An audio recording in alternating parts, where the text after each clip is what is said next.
کو بھی اس پر بھی عمل کرتا ہو، تسبیحات بھی خوب پڑھتا ہو، غلط کاموں سے بھی دور ہو اور لوگوں کو غلط کاموں سے روکتا بھی ہو اور ان غلط کاموں سے نفرت بھی کرتا ہو، وہی انسان پرہیزگار ہو۔ جو پرہیزگار ہوتا ہے کہ وہ سب سے زیادہ میرے نزدیک عزت والا ہے۔ جو پرہیزگار کون ہے؟ جو سب سے زیادہ عزت والا ہے، وہ اللہ کے نزدیک سب سے بہتر ہے۔ تو پرہیزگاری اختیار کر، اللہ تبارک و تعالیٰ نے ہمیں آپ کو دامن مفتی اعظم عطا فرمایا۔ سبحان اللہ۔ کس کا دامن؟ مفتی اعظم ہند کا دامن عطا فرمایا۔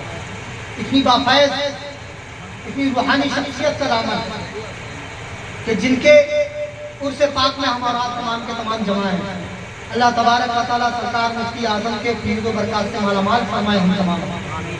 سرکار مفتی اعظم ہند رضی اللہ تعالیٰ عنہ جہاں ایک بہت بڑے مفتی تھے، اس کے ساتھ ساتھ ایک بہت بڑے آپ، بہت زیادہ پرہیزگار متقی تھے آپ، اور اس کے ساتھ ساتھ آپ تمام دنیا میں جو مفتی ہوتے ہیں لیکن آپ مفتی اعظم ہند ہے نا، آپ جو تھے تمام مفتیوں کے صدر تھے۔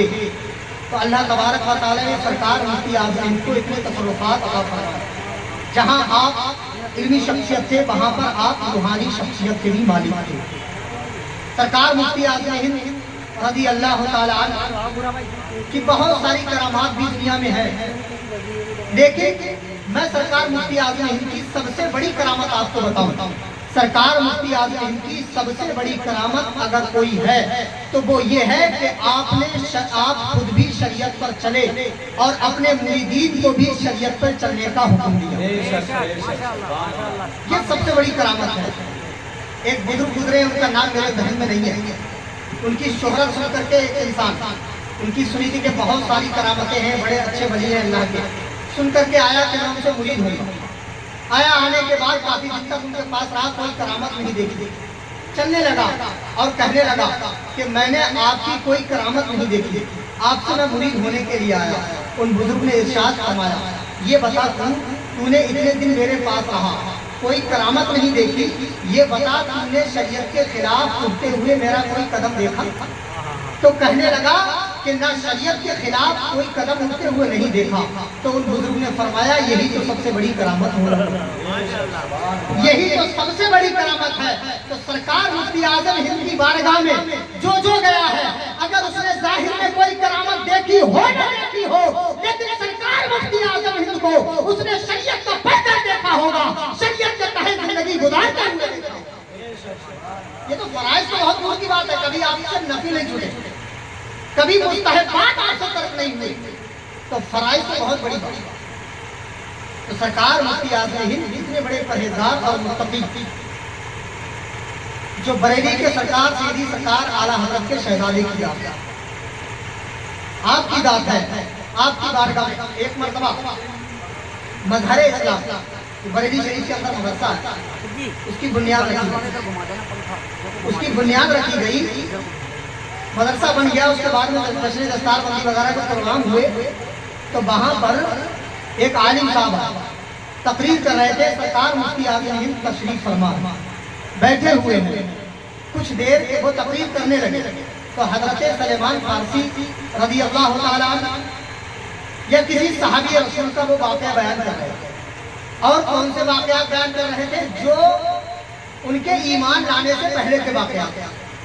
تو جہاں پر کہنا چاہیے تھا ان کے لیے تھے تو وہاں پر وہ استعمال کر رہے تھے تھا، جہاں پر استعمال کرنا چاہیے تھا آپ وہاں کر رہے تھے تو یا وہ، اس طریقے سے تمام تر الفاظ استعمال کر رہے تھے۔ سرکار مفتی اعظم ہند بیٹھے ہیں، استغفر اللہ بھی پڑھ رہے ہیں، لا حول بھی پڑھ رہے ہیں۔ اس کے بعد میں جیسے ہی ان کی تقریر ختم ہوئی، سیدی سرکار مفتی اعظم ہند بہت گرجدار آواز میں بولے، مولانا یہی پر رک جاؤ اور توبہ کرو۔ کہا کیوں؟ کہا اس لیے کہ جو بھی صحابہ اکرام ہوتے ہیں یا جو بھی انسان ہوتے ہیں، ان کے جو بھی واقعات دوران کفر کے ہوتے ہیں، وہ اس وقت ان کو اس طرح سے بیان نہیں کیا جاتا ہے جیسے کہ تم بیان کر رہے تھے، لہذا توبہ کرو۔ تو یہاں سے یہ پتا چلا سیدی سرکار مفتی اعظم ہند کسی سے گھبراتے نہیں تھے، کسی سے ڈرتے نہیں تھے،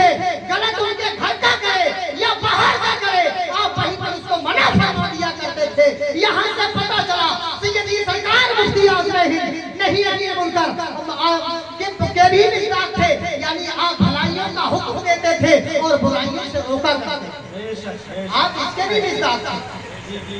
سرکار مفتی اعظم ہند رضی اللہ تعالیٰ عنہ کی تو بے شمار کرامات۔ ایک مظلوم عورت آپ کی بارگاہ میں آتی ہے،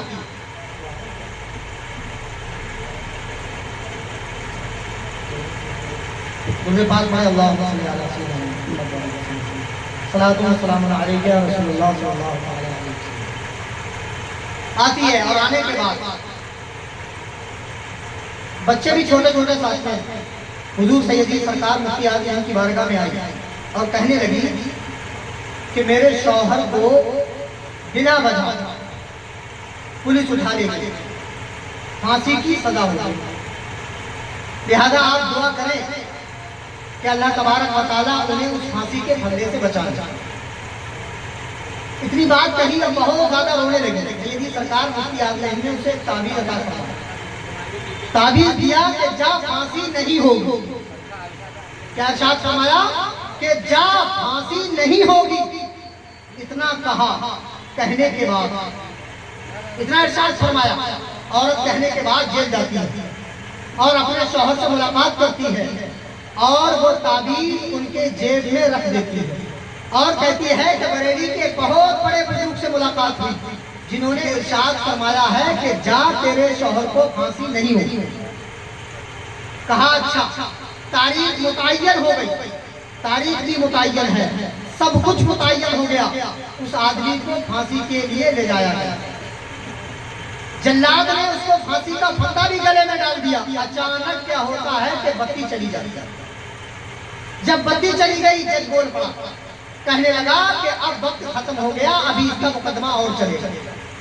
اتنا کہنا تھا، وہ انسان وہاں سے دوڑ کر کے جج کے پاس آتا ہے اور کہنے لگا میرے چھوٹے چھوٹے بچے ہیں، میں بہت پریشان ہوں، مجھے ایسے ہی پکڑ کر ڈال دیا گیا اور مجھے پھانسی کے پھندے پہ بھی ڈالا جا رہا ہے۔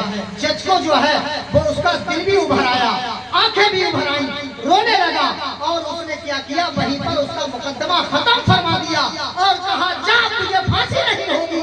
یہ ہے سرکار مفتی اعظم، جس کو تعبیر عطا کر دیتے ہیں تو پھانسی کے پھندے سے بھی اس کو بچا دیا۔ سیدی سرکار مفتی اعظم ہند کوئی معمولی شخصیت نہیں، بہت بڑی شخصیت کا نام سرکار مفتی اعظم ہند ہے۔ ایک مرتبہ خلیل آباد اسٹیشن کی بات، خلیل آباد اسٹیشن پر آپ کو آنا تھا ایک گاؤں۔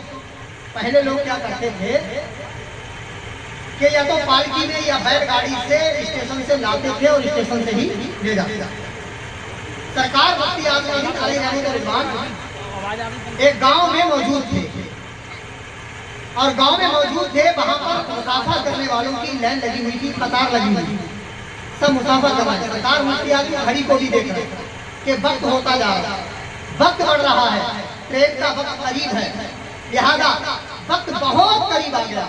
جب وہاں سے لے کر کے سرکار مفتی اعظم کو پالکی میں لوگ لے کر کے چلے، اور کون تھے؟ وہ غیر مسلم، وہ غیر مسلم لوگ تھے، لے کر کے چلے اور وہ کدھر سے جا رہے تھے؟ کھیتوں کی میڑ پہ ہو کر کے ہلکے ہلکے چل رہے تھے۔ کھیتوں میں اس لیے نہیں چل رہے تھے کہ کھیتوں میں کانٹے تھے۔ سرکار مفتی اعظم ہند نے ارشاد فرمایا کہ سیدھے کھیتوں میں سے کیوں نہیں چلتے؟ انہوں نے کہا اس میں کانٹے ہیں، ہمارے پاؤں میں کانٹے چبھ جائیں گے، اس لیے ہم بچ کے نکل رہے ہیں۔ سیدی سرکار مفتی اعظم ہند نے ارشاد فرمایا کانٹے نہیں ہیں، تم اسی میں تیزی سے چلو۔ ان کا بیان ہے ہم کھیت میں چلتے چلے گئے اور ادھر سے چلے، ٹرین کے وقت میں بہت وقت قریب تھا کہ ٹرین چھوٹ جاتی۔ سیدی سرکار مفتی اعظم ہند کا اتنا ارشاد فرمانا تھا اور وہ آپ کو لے کر کے پہنچے تو ابھی ٹرین بھی باقی تھی، وقت بھی باقی تھا، ٹرین ابھی گئی نہیں تھی۔ سرکار مفتی اعظم ہند کو انہوں نے ٹرین میں بیٹھالا اور جب واپس ہونے لگے تو دیکھا کہ ہمارے پاؤں میں تو کانٹے لگے ہی نہیں، کانٹے نہیں چبھے ہیں۔ تو کہا دیکھ تو لے، جب دیکھا تو ایک بھی کانٹا نہیں چبھا تھا۔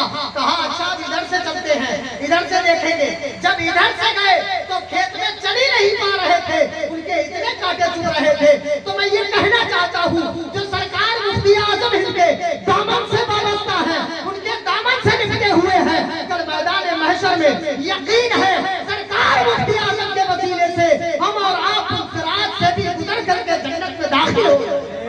سبحان اللہ بے شک. یہاں پر یہ معاملہ ایک جہاں کا واقعہ ایسی اور ہے کہ سرکار مفتی اعظم ان کو ایک گاؤں میں لے جایا گیا. سرکار مفتی اعظم کی ذات بہت بڑی ذات ہے، یہ تو سب جانتے ہیں، لیکن آپ بہت زیادہ صبر نہیں کرتے. جیسے آج کل آپ زیادہ 3 لوگوں سے مسافہ کرو